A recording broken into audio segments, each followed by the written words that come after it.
సమాచారం కోసం 95 న్యూస్ ఇప్పుడు యాప్లో మీ ముందుకు వచ్చింది. వెంటనే డౌన్లోడ్ చేసుకుని న్యూస్ అప్డేట్ తెలుసుకోండి.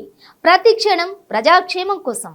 ఇప్పుడు మనతో పాటు బీజేపీ స్టేట్ ఎగ్జిక్యూటివ్ డాక్టర్ అనూహ్య రెడ్డి గారు ఉన్నారు. ఆవిడతో ఇప్పుడు మాట్లాడేద్దాం. ఆవిడైతే Kovida foundation chairperson.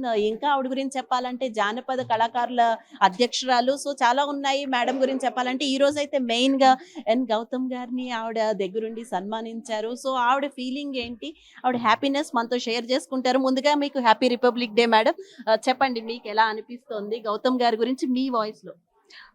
Thank you so much అండి. ఫస్ట్ ఆఫ్ ఆల్ మన 95 న్యూస్ ప్రేక్షకులందరికీ గణతంత్ర దినోత్సవ శుభాకాంక్షలు. అలాగే ఈరోజు మేము మన అంటే సెంట్రల్ జిల్లా అధ్యక్షులు డాక్టర్ ఎన్ గౌతమ్ రావు గారిని వచ్చేసి జానపద ఉత్తి కళాకారుల సంఘం తరఫు నుంచి మా పిల్లలతో లైక్ వచ్చేసి కూచిపూడి భరతనాట్యం పిల్లలతో గురువులతో మేము సన్మానించుకోవడం జరిగింది. ఎందుకంటే కల్చరల్లో ఉన్నటువంటి కిషన్ రెడ్డి గారు ఆయన ఆచితూచి ఇంతకు ముందు ఉన్నటువంటి సేమ్ అంటే ఈ సెంట్రల్ జిల్లా అధ్యక్షులుగా ఉన్నటువంటి గౌతమరావు గారిని మళ్ళీ ఇంకొకసారి ఏకగ్రీవంగా ఎన్నిక చేయడం అనేది ఇది చాలా హర్షణీయమైన విషయం అండి. ఎందుకంటే ఆయన ఏ విషయంలో కూడా మా కళాకారులకైనా కానీ అలాగే పార్టీలో ఉన్నటువంటి నాయకులకైనా కానీ పార్టీలో ఉన్నటువంటి మన కార్యకర్తలకైనా కానీ ఎవరికైనా సరే ఎలాంటి అంటే నొప్పించకుండా వాళ్ళు నొచ్చుకోకుండా జాగ్రత్తగా చూసి వాళ్ళని ప్రతి ఒక్కరిని వచ్చేసి కన్విన్స్ చేస్తూ ఉంటారు. సో అలాంటి మనిషిని మేము కూడా గౌరవించడము అనేది మా బాధ్యతగా తీసుకున్నాము.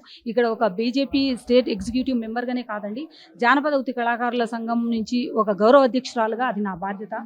తెలంగాణ రాష్ట్రాన్ని కాపాడుతున్నటువంటి చాలా మంది వచ్చి కళాకారులు ఉన్నారు. అలాంటి వాళ్ళని ప్రోత్సహించే వాళ్ళలో మన కిషన్జీ ఉన్నారు ఫస్ట్ ఆఫ్ ఆల్. అలాగే మన డిస్టిక్ని చూస్తున్నటువంటి 4 జిల్లా అధ్యక్షులు అంటే like Jubilee hills, Amberpet, Nampally, Khairatabad 4 జిల్లాల అధ్యక్షులు ఆయన వచ్చేసి చూస్తున్నటువంటి ఈ ప్రతి ఒక్క కాన్స్టిట్యున్సీలో అలాగే కళాకారులు అందరూ వచ్చేసి మంచిగా సుభిక్షంగా ఉన్నారు. సో ఇకపై నుంచి కార్యక్రమాలు కూడా అలాగే మేము కొనసాగించాలనే ఉద్దేశంతో ఈరోజు ఈ సన్మానం జరిగింది.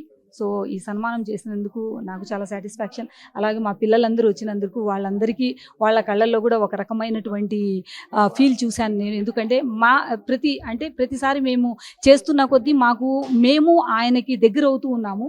అంటే ఇప్పుడు ఆయన మా పిల్లల్ని అంటే లైక్ స్టూడెంట్స్ని చూసిన కొద్దీ కొత్తగా అనిపించట్లేదు. ఇంతకుముందు చూసాం కదా, ఇంతకుముందు కలిసాం కదా అనే ఒక అవినాభావ సంబంధం వచ్చేసి ఆ పిల్లలకి ఆయనకి ఒక ఇంటరాక్షన్ అనేది జరిగిందండి. సో ఆ ఇంటరాక్షన్ అలాగే పెంపొందించాలి అనే ఉద్దేశంతో మా గురువు గారు చినుకు కల్చరల్ సొసైటీ మూర్తి గారు మాకు ఆయన ప్రేరేపించడం, దెన్ వచ్చేసి ఆయన మమ్మల్ని ప్రోత్సహించడం. ఈ వయసులో కూడా అంటే ఆయన్ని చెప్పచ్చు 70+ ఉంటాయి, అయినా కూడా ఆయన ఆ ప్రోత్సాహంతో మమ్మల్ని ముందుకు తీసుకెళ్తున్నారు. ఆయనకు కూడా మరీ ధన్యవాదాలు చెప్పుకుంటూ జై Hind. Thank you so much madam.